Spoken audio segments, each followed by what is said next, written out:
Salam sejahtera dan selamat pagi untuk saudara sekalian yang sedang mendengarkan renungan online pada hari ini. Kembali kita bersyukur karena pagi hari ini kita dapat bangun untuk memulai aktivitas kita dan kita akan memulai untuk merenungkan kebenaran firman Tuhan pada pagi hari ini. Mari kita berdoa. Selamat pagi Tuhan Yesus, kami bersyukur karena kami diberikan kesempatan untuk bernafas dan bangun di pagi hari ini. Pada kesempatan yang indah ini kami siap untuk mendengarkan kebenaran firman Tuhan. Berbicaralah Tuhan karena kami siap untuk mendengarkan sabda-Mu. Di dalam nama Tuhan Yesus kami berdoa. Amin. Saudara, pada pagi hari ini saya akan membawakan renungan dengan judul Mewariskan Iman.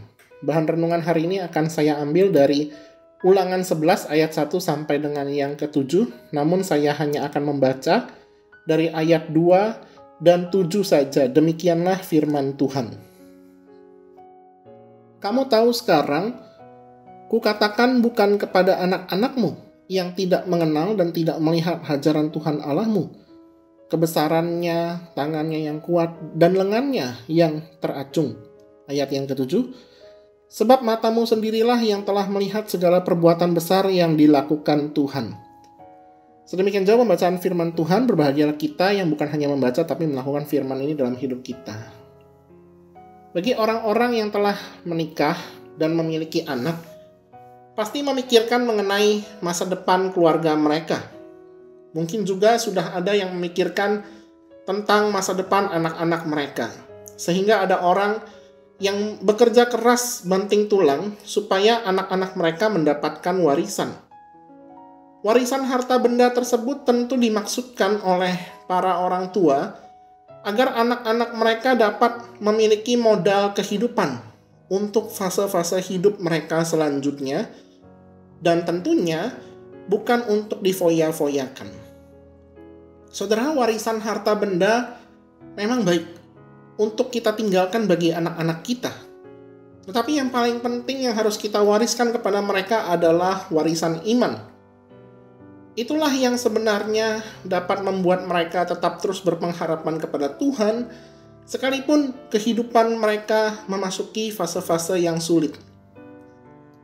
Sehubungan dengan itu, saudara, kita dapat kaitkan dengan ayat kedua dari pembacaan kita barusan di Ulangan 11. Mirisnya adalah hanya generasi pertama bangsa Israel yang telah kita lihat di pasal 11 tadi, yang telah melihat kebesaran dan mukjizat Tuhan, dan yang memimpin mereka keluar dari Mesir. Nah, oleh sebab apa? Oleh sebab karena generasi kedua bangsa Israel itu lahir di padang gurun. Namun dikatakan di ayat kedua di sana bahwa generasi kedua ini tidak mengenal dan tidak melihat apa yang dilakukan Tuhan kepada mereka. Saya membayangkan bahwa ketika generasi kedua ini melihat mana turun dari surga, itu seperti sebuah pemandangan biasa bagi mereka. Tidak seperti generasi pertama yang mungkin terkejut karena melihat keajaiban-keajaiban yang dilakukan Tuhan kepada mereka. Nah, efek dari keterbiasaan generasi kedua melihat mukjizat Allah adalah mereka dapat menganggapnya sebagai hal yang biasa-biasa saja. Karena itu penting sekali bagi generasi pertama untuk mengajari mereka tentang kebesaran Tuhan dan tentang kekudusan Allah. Generasi pertama bangsa Israel perlu mengajarkan kepada generasi kedua bahwa mereka harus memiliki hati yang takut kepada Allah. Hal itu tercantum di Ulangan 6 ayat 5 sampai dengan yang ke-7. Saudara, lantas bagaimana dengan kita? Apakah kita sudah mengerjakan bagian kita, yaitu mewariskan iman kepada anak-anak kita? Ataukah jangan-jangan kita malah jarang berkomunikasi dengan keluarga kita, khususnya kepada anak-anak kita? Saudara, sangat penting sekali kita membicarakan dan mengajarkan tentang iman kepada Tuhan Yesus, kepada anak-anak kita, karena itulah yang akan mendewasakan mereka. Kita bisa memulai pembicaraan ketika mungkin kita sedang makan malam dengan mereka dan mengajarkan pengalaman rohani kita.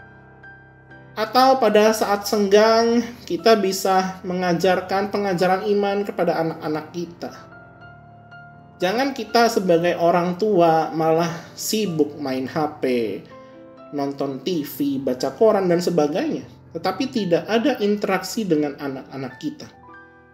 Itulah sebenarnya yang ditujukan oleh gereja kita, yaitu pemuritan termasuk di dalam level keluarga. Pemuritan di dalam keluarga. Harus ada pengorbanan ekstra.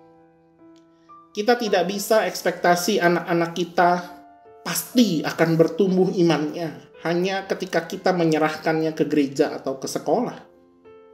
Peran paling besar agar anak bertumbuh imannya ada di tangan orang tua. Maka dari itu kedua orang tua perlu bersehati dalam mendidik anak. Kelak iman yang ditanamkan di dalam diri anak-anak itulah yang menjadi modal mereka supaya mereka bisa survive, supaya mereka bisa bertahan di dalam kehidupan di dunia yang keras ini.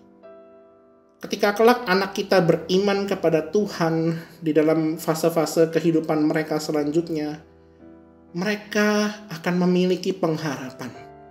Dan pengharapan kepada Tuhan Yesus tidak mengecewakan. Kiranya Tuhan Yesus memberkati kita sekalian. Amin. Mari kita berdoa.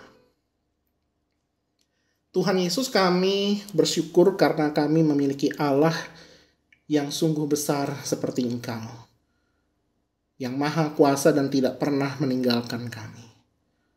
Tolong kami Tuhan, orang-orang manusia-manusia yang sangat kecil ini, yang sangat terbatas ini, agar kami memiliki kesadaran dan kemauan untuk bisa mewariskan iman kepada anak-anak kami, untuk bisa melakukan pemuritan di dalam keluarga kami. Terima kasih Tuhan, kiranya Engkau berkenan atas seru doa kami. Di dalam nama Tuhan Yesus kami berdoa. Amin.